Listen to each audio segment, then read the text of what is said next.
Boa tarde a todos. Eu peço a gentileza que todos deixem seu microfone desativado para que a gente possa ter um webinar bastante fluido. Satisfação recebê-los aqui hoje, ainda que virtualmente. É o nosso penúltimo evento do ano. E é um evento muito especial porque ele marca o nosso primeiro evento em cooperação com o Franklin Pierce School of Law, sobre um tema que está em voga, né, que é a questão do metaverso, seus impactos na propriedade intelectual. Então, temos a satisfação hoje de contar com a reitora do Franklin Pierce, Megan Carpenter, com o professor Mick Minhas, que vão compartilhar conosco um pouco da sua experiência, não só prática, mas acadêmica do tema. Dean Megan, Professor Mickey, it's a great pleasure to have you today. We are very excited with this webinar. It's the first in our cooperation with Franklin Pierce School of Law. Thank you very much to accept our invitation. I would like to thank you, Manuel, for the organization, for this webinar, and Sarah Dorner as well. Sarah, thank you very much for your time with ASP, with us. It's a great pleasure to us.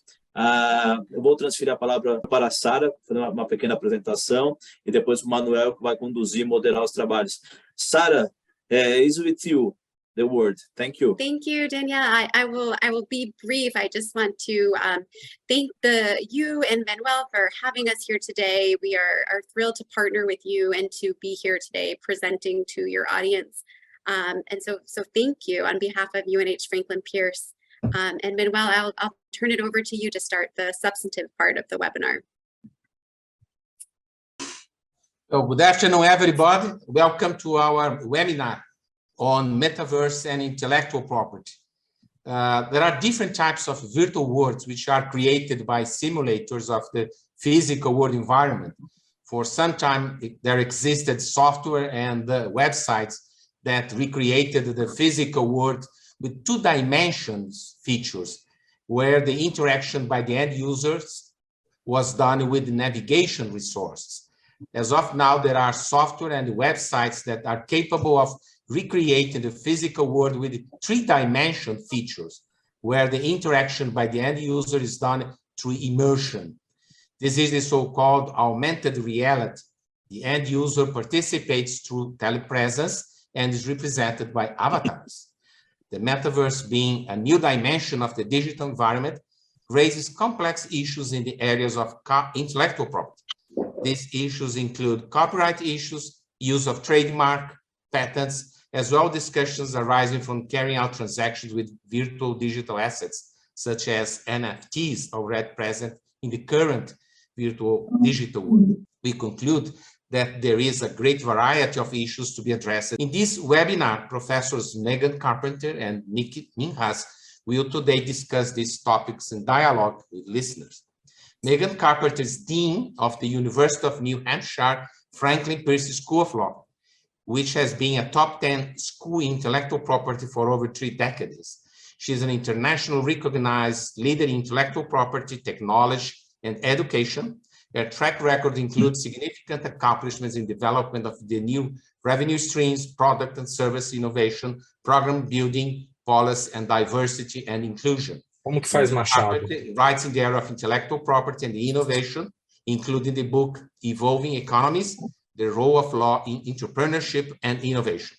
She has published in books and law journals and is a frequent author and speaker in popular media. Before entering academia, Dean Carpenter practiced law at Kirkpatrick and Lockhart. Minhas is Executive Director of the Center for Intellectual Property of the University of New Hampshire Franklin Pierce School of Law. In that role, he leads vision and strategy for the center, including national and international activities. He teaches intellectual property, including patents, licensing, policy, litigation, and IP strategy, and is a frequent speaker on related issues. Minhas is also Senior Vice President of the Marconi Group, an intellectual property licensing and investment firm based in Dallas, Texas. So I will now pass the floor over to Dean Megan Carpenter and Nick Minhas, so you divide the time between yourselves as it seems fit. Thank you. Sounds good. Can you all see the screen? Yes, we can. Yes. Okay. Yes. All right. Thank you so much for the kind introduction. All right. And first of all, let me just thank you for allowing us to be here. Recently attended the ASIPI event in Medellin, Colombia, and got to meet many of the members, and so it's really thankful and honored to be able to participate in that, and look forward to a robust conversation today. Dean Carpenter and I have a set of slides, and we'll kind of go through it, but feel free to ask questions as they arise. We'd be happy to answer anything that you have as we go through this. This is for you, so if it's so we want to make sure we're covering the things that you want to know about. As we talk about the metaverse, I think it's helpful to perhaps reflect a little bit back, and I'll talk about sort of my view on, and I'll start with artificial intelligence. AI is a term that we use quite a bit today, and I think what's happened over time is that more and more technologies get swept into the umbrella of what we call artificial intelligence. And much the same way, I think the metaverse has done the same thing. There are many concepts that are in the metaverse that have been, or aspects of it that may have existed prior to it. And so I think it's helpful to first, let's talk about what we mean when we're talking about the metaverse, and are we here yet? And I already have the slide accidentally popped up, so you know the answer, but the metaverse, as thought of in terms of its full capability, does not exist yet. It's really Web 3.0, and the idea is that it's a fully decentralized environment where one can dynamically interact with other objects in this, objects or people in this decentralized environment. And it would be an immersive place where one can interact in all the variety of ways that we interact as humans. Some of the concepts that fall under the metaverse, I think, are getting pulled into this. So things like virtual reality, augmented reality, that are sort of in its infancy today, just sort of get pulled into things that we can call the metaverse. And sometimes I think folks may use these terms interchangeably, but it's not quite it. And so we're not there today. And I think in the primary way, is that a lot of virtual reality and augmented reality really are kind of one person's interactions to something that is a static environment. So think of a gaming situation, right? So you as the gamer are playing a game, and that gaming environment, is controlled completely in that platform by the gaming company. And so what we're really talking about Web 3.0 is that now you've got multiple people in there and everything can change at the same time. And it really changes the notions of some of the basic fundamental things we talked about, how we collaborate, how we transact, what we mean by performance, what we actually mean by creation. All of these concepts that exist in our real world and exist in some degree in two-dimensional worlds when we're talking about gaming, we'll change the notion of it when we're talking about the metaverse. And one of the reasons why we may be slow to get here is really the things on the right side, right? Our devices, are they fully capable of really immersing to that? Does the technology develop fast enough, and is it robust enough to be able to fully experience a Web 3.0 experience? And I think we're still on the learning curve of getting there. The concepts, however, of being able to sort of combine the real world and the virtual world, there have been many attempts at this over time. And I'll start on the far right with products such as Club Penguin on the bottom right and Webkins on the top left, where you could buy a stuffed animal and have an interactive component around it that would be an online experience. These sorts of concepts first started popping up in the 2005 timeframe, right? And just to give you a recollection, the iPhone first came out in 2007, right? So some of these concepts of being able to interact real world with something online sort of predates smartphones as we know them today. Second Life, if some of you have heard the phrase, it came out shortly thereafter, 2007, 2008. And did not succeed for a variety of reasons, and we'll talk about that in a moment. And then, as we get into closer in time, more of the Fortnite, the Nintendo products, Pokemon products, which was all the rage a few years back in terms of being able to find Pokemon monsters all over the cities. This became a much more interesting experience as the technology has developed, as our processing speeds have increased, as our communication latency has dropped, and being able to react to that. And then on the upper left, when Facebook changed the company name to Meta to really emphasize the focus on Web 3.0, I think that's really served as quite a catalyst for people to think about it in a much more robust way when a company of that magnitude goes so far as to change their name to push that forward.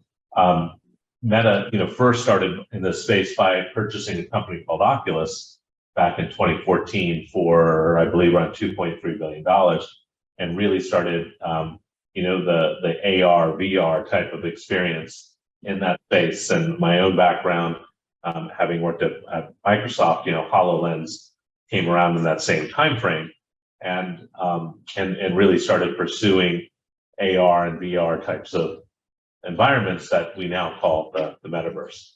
But to take you back in time a little bit, there's a clip from the author. Is a multi-user virtual environment. I hope you can hear it. Scores, it doesn't have winners.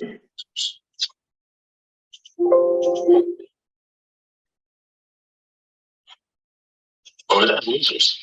It is a multi-user virtual environment. It doesn't have points or scores. It doesn't have winners or losers.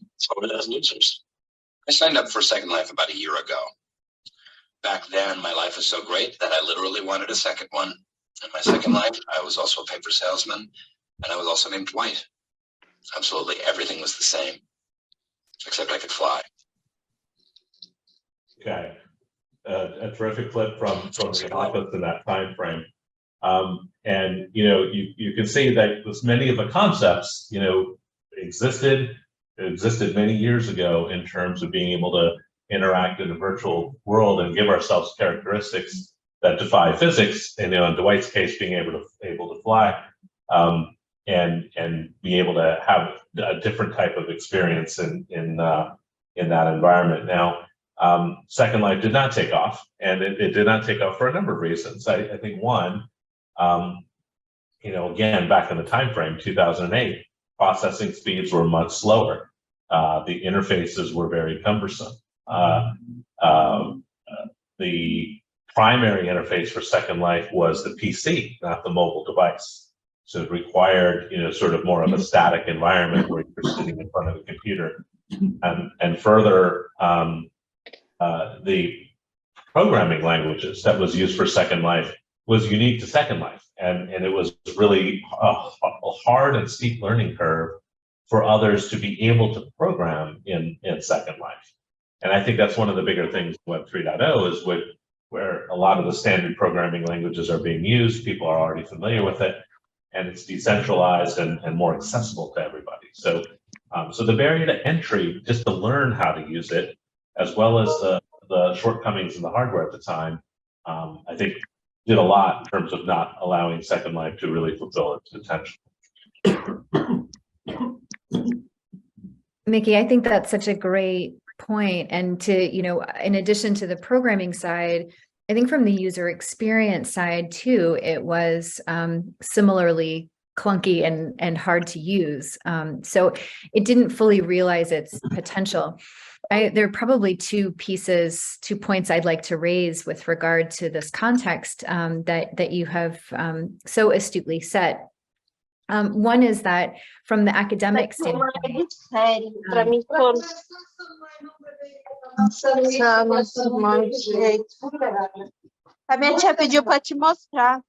think Ferdiana needs to mute, but yeah. So thank you. So one component is from the academic standpoint. I recall those days as, there were academics writing papers and having conferences and having conversations in some ways very much like this one, saying Second Life is going to, change the world. Everything is going to be different. And then it didn't fully realize its potential. So in some ways, I think that one of the lessons we want to take from that experience is that we should really parse out where the legal frameworks are different and where conversely, we see additional business opportunities, but there are existing legal frameworks that we can draw upon. And I think that's one of the themes that Mickey and I will continue to talk about throughout the rest of this hour. The second thing I wanted to mention with regard to Second Life is that we didn't see as many IP cases as we thought we would see, and perhaps hoped for those of us in the space that we would see. We saw some copyright infringement, trademark infringement cases, but not many. I think due to largely what Mickey was talking about with regard to the programming and also the user experience. There was a particularly interesting case, Bragg versus Linden, which was a jurisdiction case. And and jurisdictionally, we were figuring out at the time where people would be subject to jurisdiction in a virtual world and where people would be doing business. On the other hand, where that case came out on jurisdiction was not sort of, it was overturned many times over afterwards. So its lasting power wasn't a jurisdictional one, but really the lasting power there was thinking about the concept of virtual property as real property. And so when that case comes up over and over again, it comes up in that context of saying, here is, in this Second Life context, we have established then that virtual property is real property. We also saw there were several other property cases. We even saw some infidelity cases and divorce. Now, those questions were not solved as to whether or not having an affair in the virtual world is the same as having an affair in real life. But relative to trademark issues, we saw some interesting questions contemplating what commercial uses on the Second Life platform would look like. Users could buy and sell goods on the platform. They could rent and sell land, have real estate taxes, enter into contracts and business relationships in the virtual world.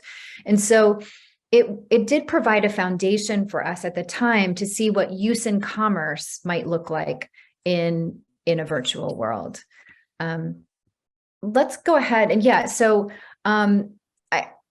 we'll go ahead and move maybe more into some of the additional precedent that helps us navigate IP legal issues in the metaverse as it emerges for us. We get some of that jurisprudential stage setting through video games themselves. And so we've seen video game precedent kind of over time. And I'll talk about that. That will be woven into many of my comments today. There was a really interesting case on Grand Theft Auto, which was a video game where there was a particular club that was represented in the virtual world. It was Pigpen instead of Playpen, but it was very similar. The layout inside was similar. The location in Los Angeles was basically the same. And the question was there trademark infringement for representing this adult entertainment club in a virtual world that was based on a club in the physical world? It's something that certainly in the real world, so to speak, it would be a pretty, obvious case. But the court really here said something that has come up time and again in cases now throughout, ever since. And that is this interesting balance of freedom of expression with IP rights. So one of the things that's different about a virtual world is that there's the concept of freedom of expression there that may be interpreted differently than we do in a physical space. So here, this is very counterintuitive for brand owners often. And this is something that you would have to explain to your client as this kind of distinction. But here, what the court said was that this was artistic expression and that there wasn't a particularly commercial use of that, even though a fundamental commercial aspect of the game was replicating, the reality of what the Los Angeles landscape looked like, and that people could go in and buy and sell. Now, I do want to raise that we might see a different result in the metaverse right now, in the current environment for two reasons. First, there increasingly exists commerce online. So these were fairly new. The kind of commerce that we were looking at in these video games was different, perhaps, than what we had seen previously. And here, as we have these kinds of increasingly metaverse-like environments, virtual worlds, it's not the commercial component isn't just an ancillary use, but it's really part of a commercial marketplace that brand owners are increasingly engaged in. So we may see a shift here.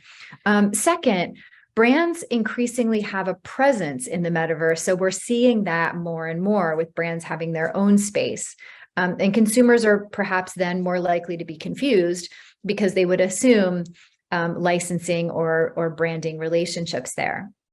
However, all that said, we saw an interesting case just recently, just a couple of years ago, with Activision versus Humvee. And in that case, if you just go back still, sorry, I'm still on that slide. The Activision versus Humvee looked at whether or not Call of Duty could use the Humvee trademark in representing, in its game, even though it was a trademark and there was no relationship between Activision and AM General, which owns the Humvee mark. Again, what we saw, even though this was 2020, we saw that the concept of artistic relevance coming up. So vehicles are used in military operations around the world with the Humvee brand. So it was a sense of realism and thought of as lifelike. That can be troubling to brand owners overall. Okay, now I'm ready for the next slide. So there are a host of trademark business challenges and opportunities here. And I don't want this presentation to go by without exploring those because frankly, as Mickey and I talk about these issues, we kind of, both of us, I think, keep coming back to, really, it's the trademark space that is so kind of burgeoning with possibility, and where there is opportunity that perhaps we haven't seen before in other contexts. So I want to dig into that a little bit, because I think there's something that you might be able to use here. And I'm going to cover 3 different areas: legal rights, innovations, the business opportunities, and then risks and challenges. One opportunity for brand owners to demonstrate innovation in this space would be exclusive items in game that aren't in use anywhere else. So lots of times it's an item that wouldn't work in the real world. Brand owners are discovering the opportunity to excite people in really weird ways without the laws of physics. Creative content that doesn't have to obey science. Which is something that brand owners have not been able to do before. They're also testing out new products in a virtual environment. So they're using the virtual environment to test out new products on consumers without having to go through the manufacturing on the whole. Also, they're exploring new markets. So they might be exploring whether a market could tolerate a new line of backpacks from a company that doesn't do backpacks, for example. So using that as a test market. And then they're discovering that there are opportunities for consumers, new types of consumers across the board, of different ages, who might not otherwise be exposed to that brand. Licenses are a huge part of the legal issues that we deal with in metaverse-like environments, or maybe I would at this point call it metaverse-light environments. The question that arises is, when a brand owner wants to use a trademark on a platform, how do those licenses work? And there are licenses going multiple directions. And trademark licensing didn't used to be a very exciting, when you think about the licensing space, patent licensing seems so much more exciting than trademark licensing, which is really saying something. But here, trademark licensing has exploded, and we're seeing written licenses with brand owners, with sub-licenses. You need to have licenses for the consoles, for the users to put clips on YouTube, or EULA.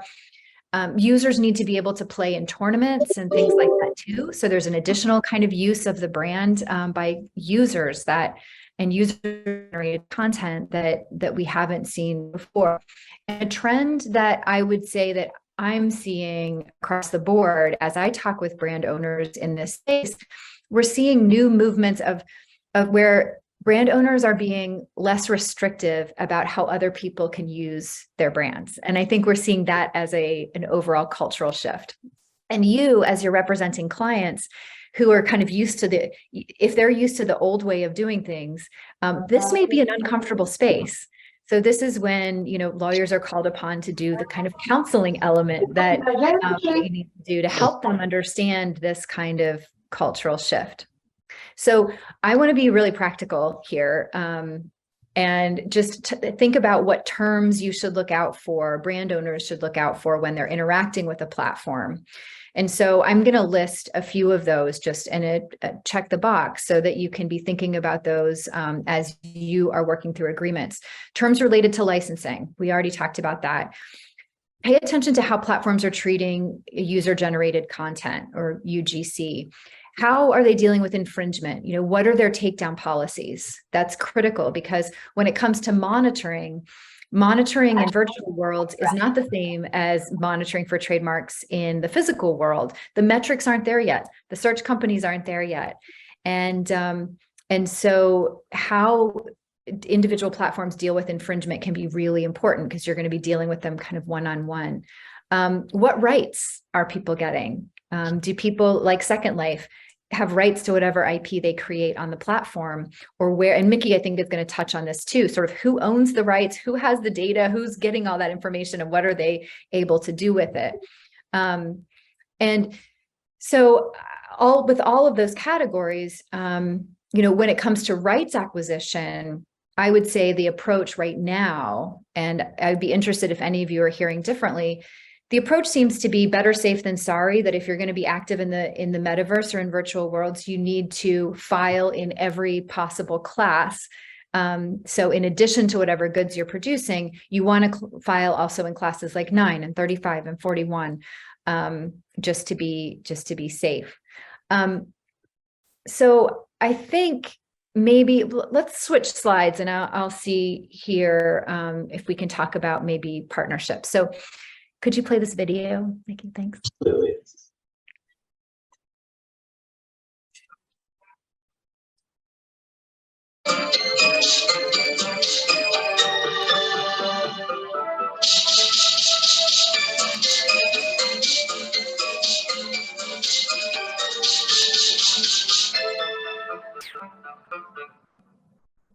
Okay, so I love this partnership between Fortnite, which many of you are probably aware of, and Balenciaga, which is a fashion brand.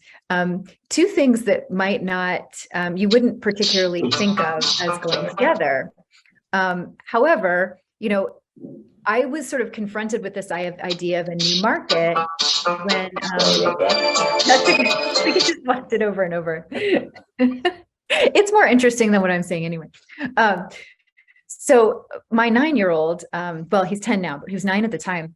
He said to me, he was like, Balenciaga is going to release this new line and I need to pay attention. It's this live, there's like a live event.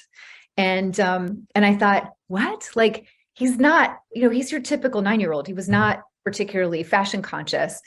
And the interesting new market that a company like Balenciaga was able to tap into by using and partnering in a licensing way with Fortnite really gave them a wealth of new opportunities. So Epic Games through Fortnite has created a new world for licensing.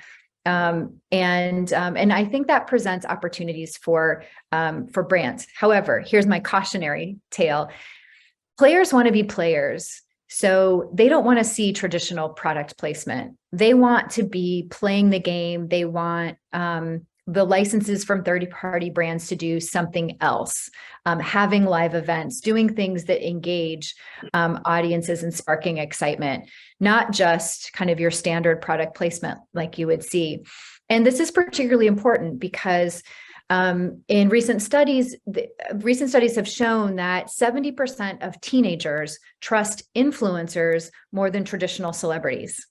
So they want this to really be infused in the community. And then in these worlds, 82% have purchased or considered purchasing something after seeing somebody chat about it, post about it, seeing it in the context online. So this really is, from the trademark standpoint, a new universe. Let's switch to talking. I'm going to maybe go 2 ahead so that I'm not taking up too much. Yeah, this one's actually fine. I'll touch on it briefly. And this is something that I think is worth mentioning because we are starting to see where traditional media is declining. We're seeing opportunities for media companies to be doing things in a more virtual world. So, for example, major networks are engaging in simultaneous virtual interaction. So for the MTV Music Awards that were held in August of this year, a top viewership was, last year, I think was under 1 million people, but registered for the virtual event, we saw over 12 million people. And that was on the Roblox platform. They also announced this year that they were adding a best metaverse performance category to the awards, which is also kind of an interesting move for them.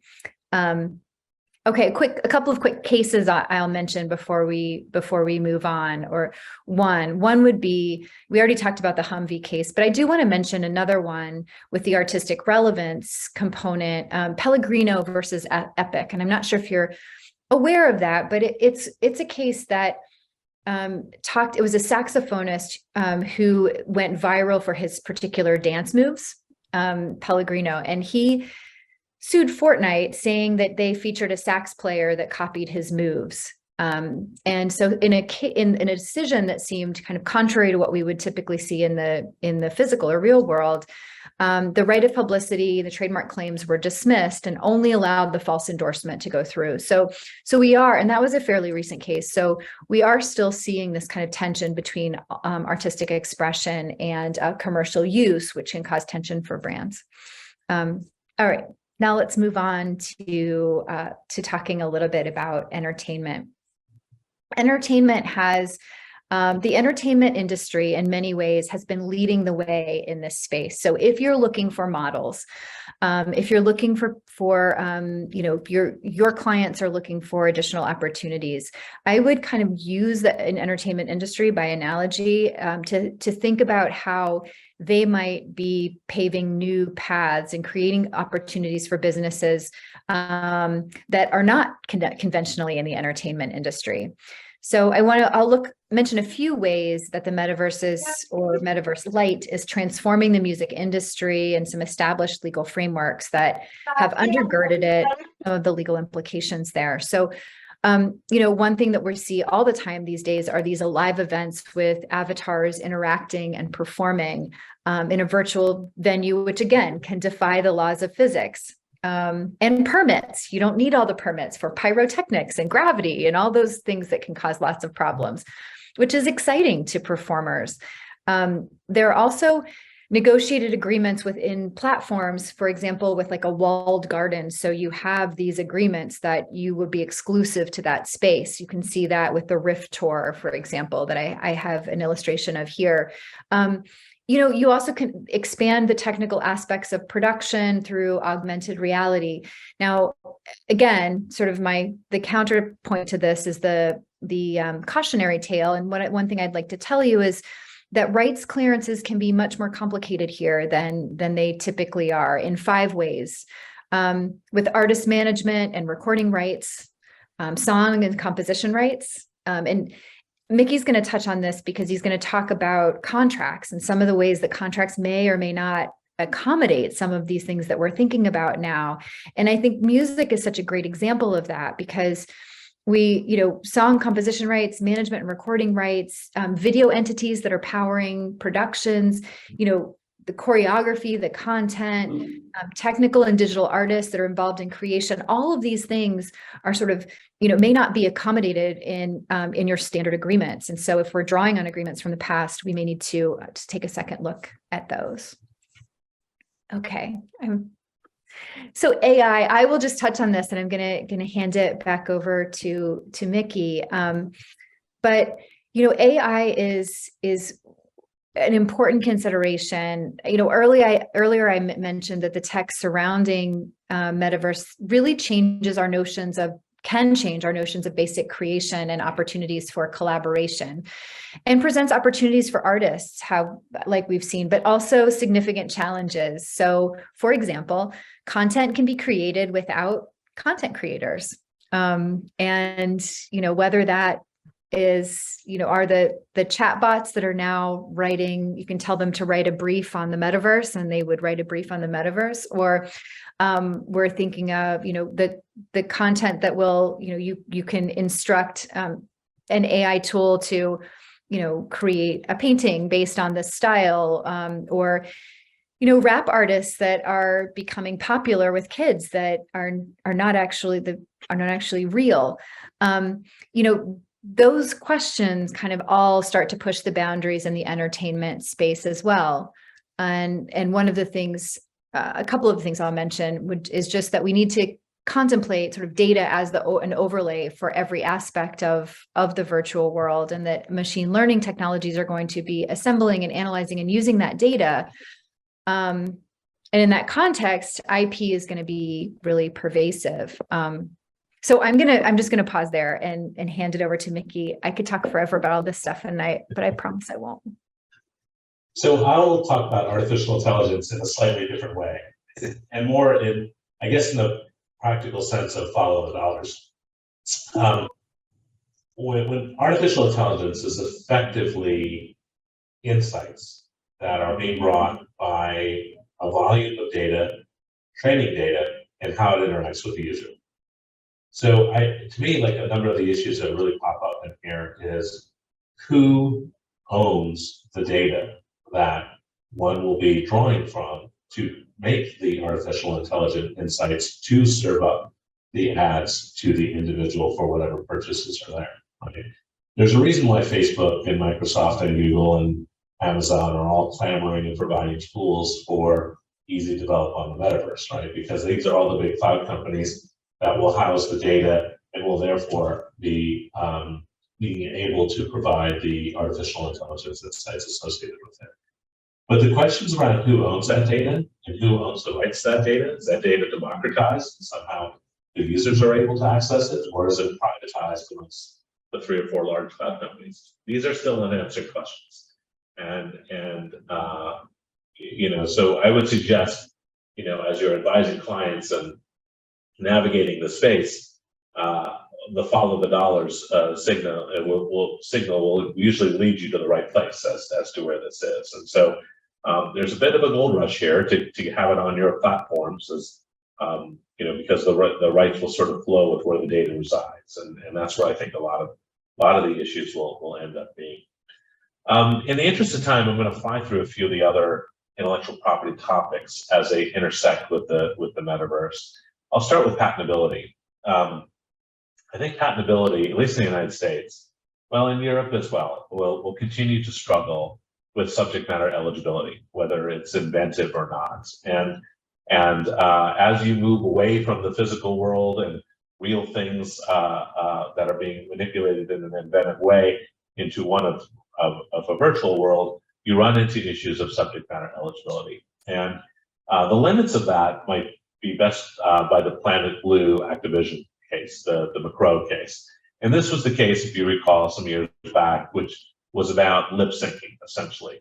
So being able to use animated characters, have a script, and have the mouth of the animated characters, reflect the words that are being typed in the script. This was found to be patentable, and this is probably where one of the limits will end up being. But I think subject matter eligibility will continue to be an issue, and being able to get patent protection is going to continue to be an issue in this space.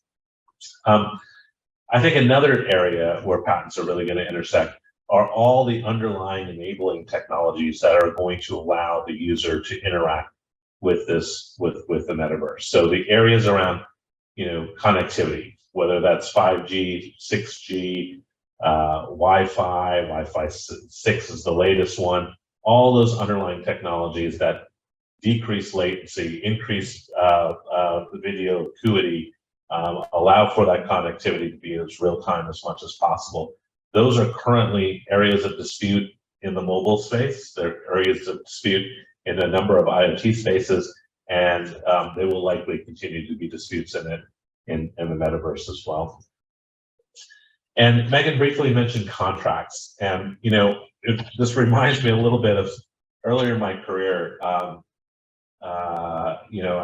worked at Qualcomm, and it was right in the beginning of video coming onto mobile devices. And I was in a contract negotiation with CNN to bring content directly onto the device. And CNN believed that they had all the rights that were necessary, that they could go ahead and provide their programming directly onto mobile devices, on apps that were created, because they had the rights to it. The very next day, I had a meeting with a cable company. And the cable company believed that they had all of the rights associated with all of the networks that were on the cable companies, so that they could provide the rights to the mobile ecosystem. And they were either both right or both wrong. And the reality is that the underlying agreements were silent to what to do on a mobile ecosystem. And I think you have the exact same thing here. Existing contracts, particularly ones written more than 2 or 3 years ago, probably do not contemplate the metaverse as a platform and who has the rights to content or to use the content in those spaces. So I think it'll be really, really important in agreements going forward to make sure that new platforms such as the metaverse and future platforms, how is that going to be addressed, right? And we'll have to be really articulate about making sure that those are covered or at least discussed so that you know and your clients know whether they have it or not. I think AR, the preceding technologies to the metaverse, AR and VR, I think that'll give a lot of good guidance as to whether or not there'll be coverage and pre-existing agreements or not. But it's certainly going to be an area of controversy, as it has been in other ecosystems as they materialize.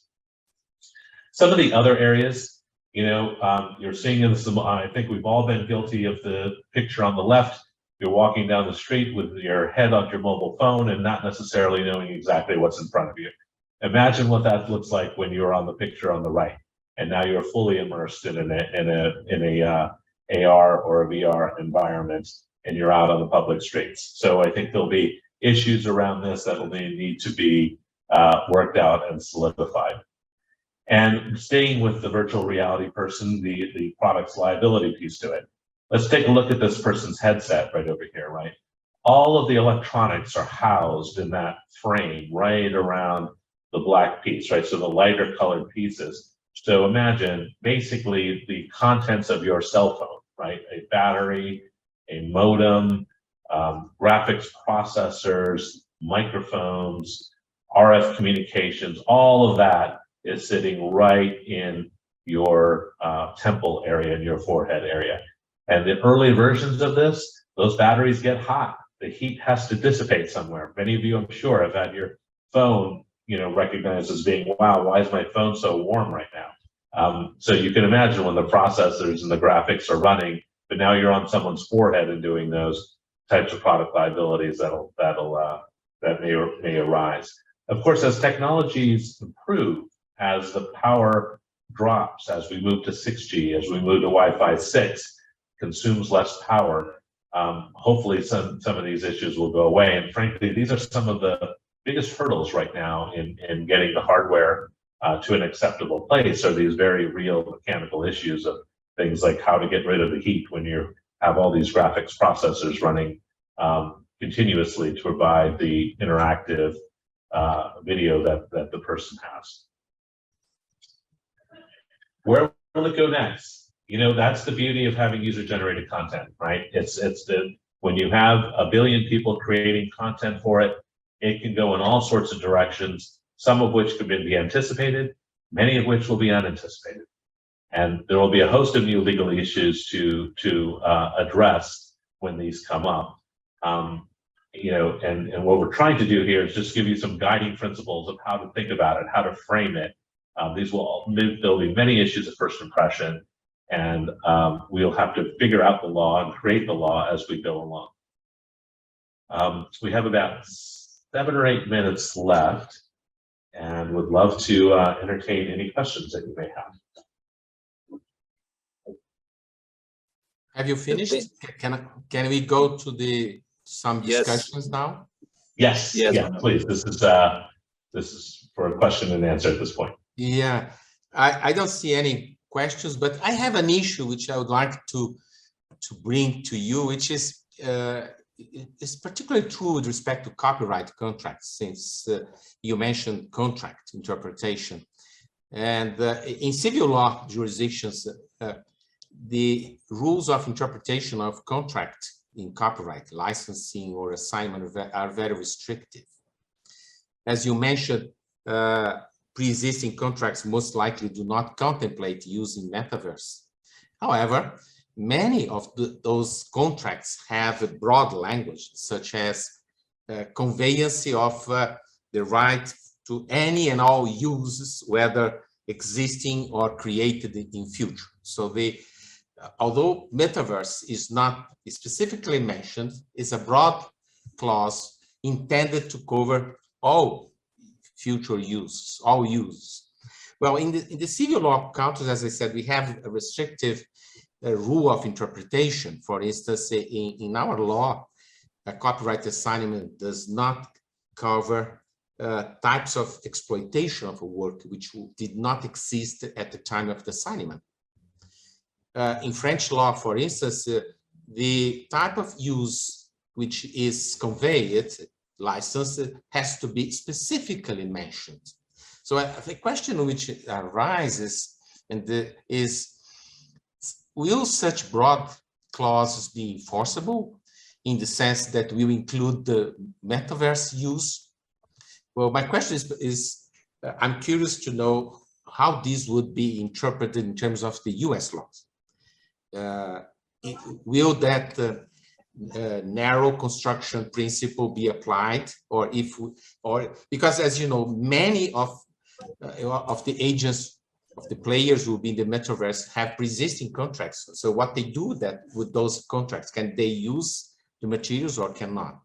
So that is my question. How would that be interpreted under the US laws? I'm happy to try to answer. Megan, feel free to jump in, but in US law, you'll go to the language of the contract itself first. And in the example that you provided, where it's sort of broad, inclusive language that is meant to be captured all of the future technologies, then I do think it would not have to be specifically included and would be swept in to that broader language.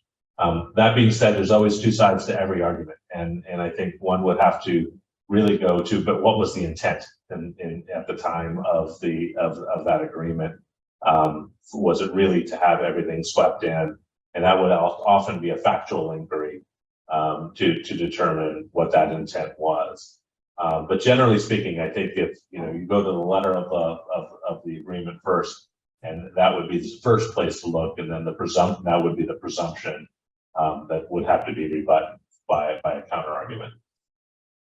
Interesting, because you mentioned the intent of the parties, but I was thinking of what you would probably call the bargain, in the sense that at the time the contract was made, there was no metaverse. So the price which was fixed for the licensing or for the assignment did not take into consideration such a universe like metaverse. This same issue was discussed when internet arose. So people never thought of something like internet, which multiplied the possibilities of exploitation of our work. So would that be also taken into consideration? So was the price to ship, or was the price fair for the licensing or for the assignment? Yeah, all good questions. People are allowed to get into bad agreements, right? So if it's an agreement that ended up being unfair to one of the parties, that's still going to be allowed, even if it was not necessarily originally contemplated. Now, there are a number of factors that would go into determining whether that was fair or not, and often that'll be like the sophistication of the parties, where the two parties, did someone have an unfair advantage in the leverage and so on, or was one party was it a very one-sided agreement? The second party simply is not very sophisticated. So I do think there's a number of other factors that can come into play, but by and large, it does not necessarily have to be a fair agreement in order for it still to be enforceable. Okay, thank you. I have two questions here. I think both by Carol Schmeisser. I'm sorry if I pronounced it wrong. The first is, why do you think the metaverse is intrinsically related to Web 3.1.0? Miko, I think you mentioned that. Sure. Megan, you want to go first? That's okay. Okay.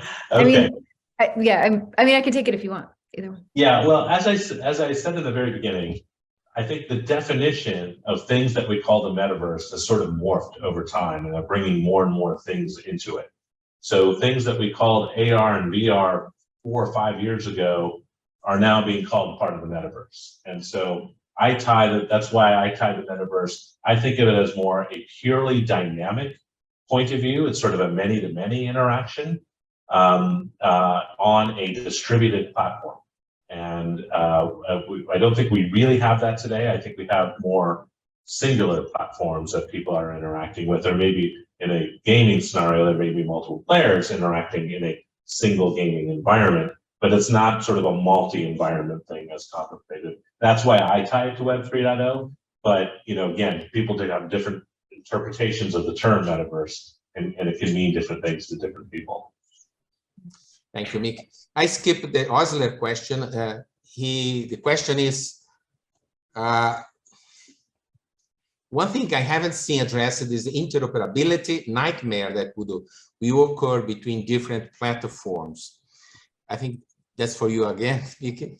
Sure, and I think that's one of the things that all the cloud companies want to make sure that you have that point of interoperability. There will be standardized languages, standardized platforms by which to interact, much in the same way as, say, in the mobile ecosystem, where you can have a phone made by 10 or 20 different companies talking to infrastructure that is made by another 10 companies, and it all interoperates. So I think much will be the same here in terms of having that ability to interoperate. That being said, whoever owns the most data, that's where the artificial intelligence piece is going to really come in. And so, just as the same, today, Facebook owns pretty much all the social data, Amazon owns the shopping data, Google owns the search data. Even though others can have pockets of those data, of that type of data, it is really largely held in those domains. Excuse me. Can I go on? Please.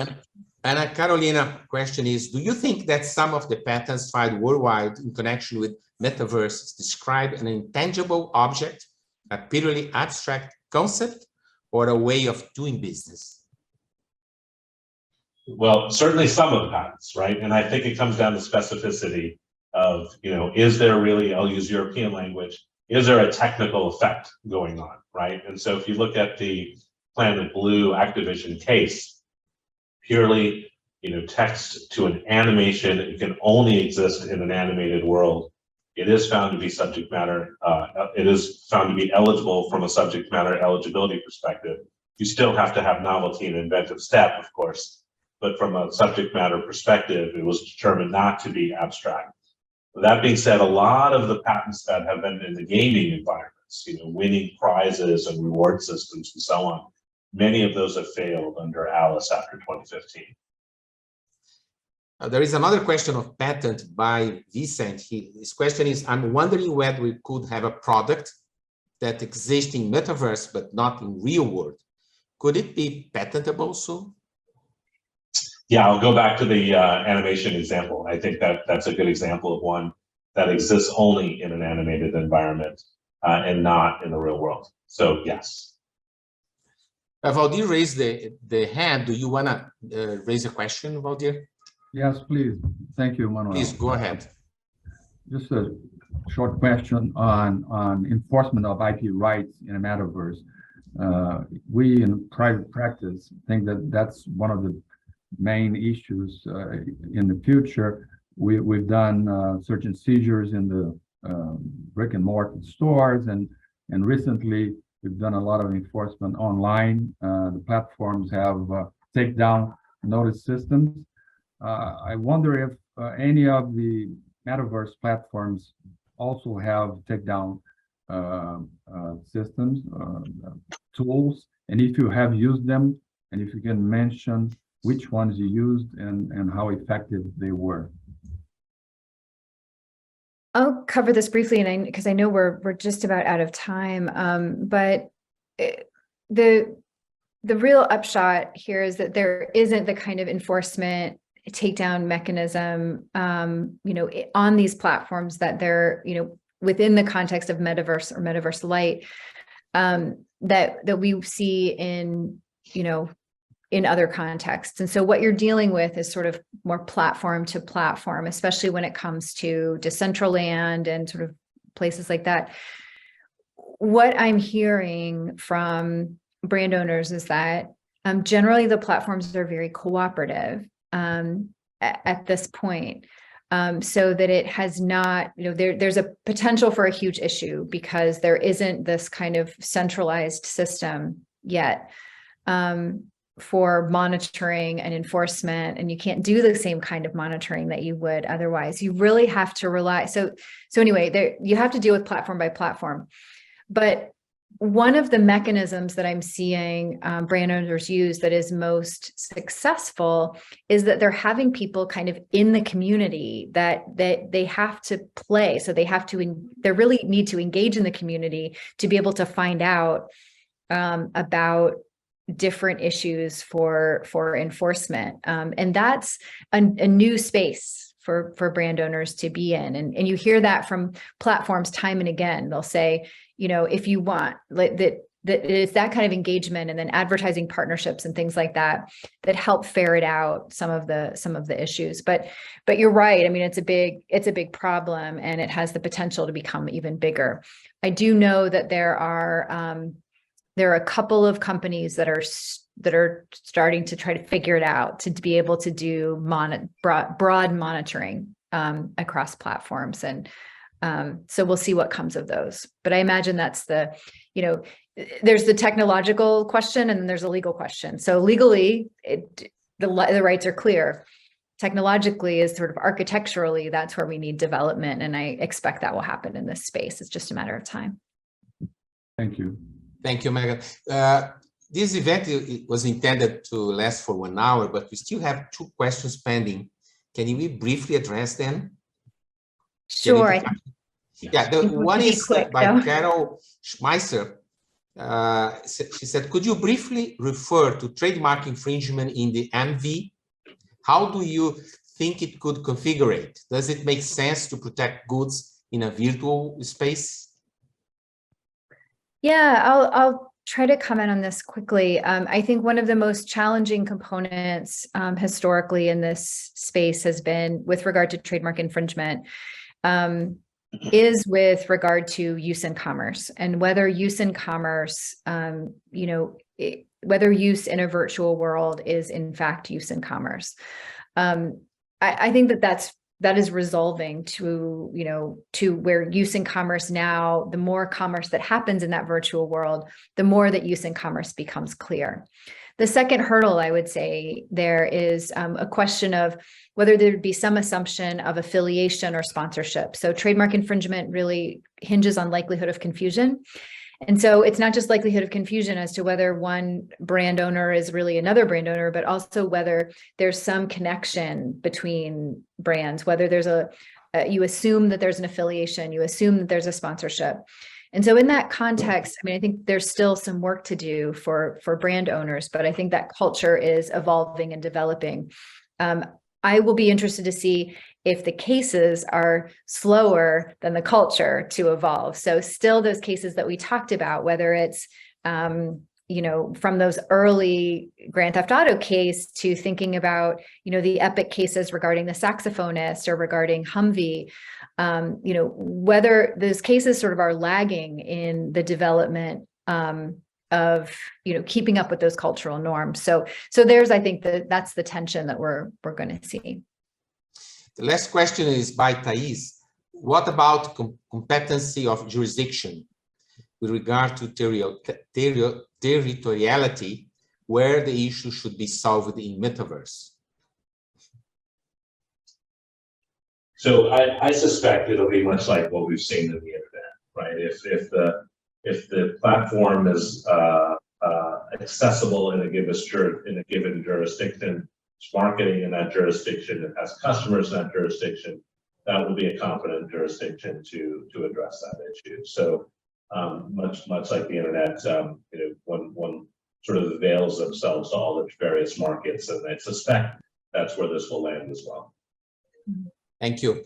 Well, the discussions are really very interesting, but we have a time and we have to conclude now. I would like, on behalf of ASPE, to thank you really to Megan Carpenter and Nick Minhas to have agreed to give this webinar today, make these presentations, which is the way we thought in ASPE to begin our cooperation agreement. I would like to tell everybody that this webinar will be available at our website, the ASPE website. Thank you very much to you both for having come, and thank you for everybody. And initially we thought Sarah would say the closing comment, but she left. So Megan, maybe you want to say something on behalf of the Franklin Pierce School of Law? I'd be happy to. And I think just, in summary, it's a delight to talk with Mickey about these issues, because we I think have a, in some ways have a different approach where we don't believe that there are incredibly new legal frameworks that are going to be arising as a result of this new platform, but there are incredible sort of more business opportunities. And so I think exploring some of those is interesting.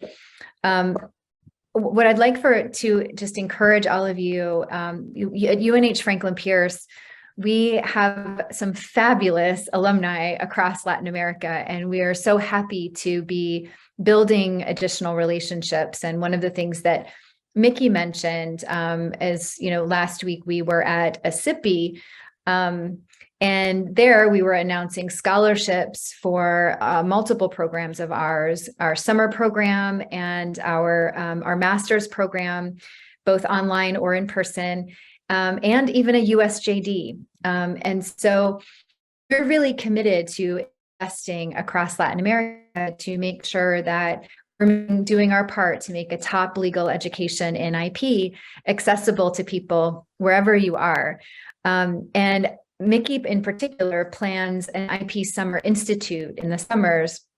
And during that Summer Institute, which sometimes we have in Concord, New Hampshire, and this summer we're having it in San Francisco for a couple of weeks, we cover classes on emerging issues like the metaverse, like blockchain, like, we're talking about having a space law class this summer, things that you just won't get anywhere else. So do be in touch with Sarah, reach out to either Mickey or me. We're always happy to talk and would love to host you and welcome you into our family as well. Thank you, Megan. Daniel, do you wish to add any final words? No, just to thank you again to Dean Megan Carpenter and Professor Minhas for being with us today. It's a great pleasure for us. Thank you very much. Well, thank you everybody for attending this webinar, and see you next time with a new event that we'll be planning. Thank you very much. Bye-bye. Thank you all. Bye, thank you. Have a good day. Bye-bye. Thank you. Bye-bye.